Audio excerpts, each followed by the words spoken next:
Kuasa hukum korban dugaan pelecehan seksual finalis Miss Universe Indonesia 2023, Melissa Anggraini, menjelaskan jumlah korban dugaan pelecehan seksual dengan cara foto tanpa busana kini mencapai 30 orang.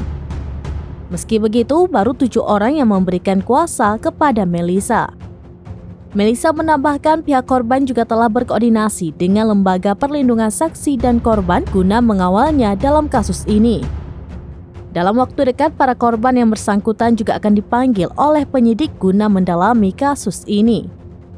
Diketahui, salah satu finalis Miss Universe Indonesia telah melaporkan kasus dugaan pelecehan seksual ini dengan terlapor pada oknum di PT Capella Swastika Karya. PT Capella Swastika Karya adalah pemilik lisensi resmi kontes kecantikan Miss Universe Indonesia. Imbas dari kasus dugaan pelecehan seksual ini, organisasi Miss Universe memutuskan kontraknya dengan pemegang lisensi Miss Universe Indonesia, PT Capella Swastika Karya. Penyelenggara kontes Ratu Kecantikan Internasional Miss Universe Organization memutus hubungan dengan perusahaan pemegang waralaba di Indonesia dan akan membatalkan kontes di Malaysia tahun ini. Langkah itu diambil menyusul adanya tuduhan pelecehan seks yang dilakukan oleh penyelenggara Miss Universe di Indonesia terhadap para kontestan.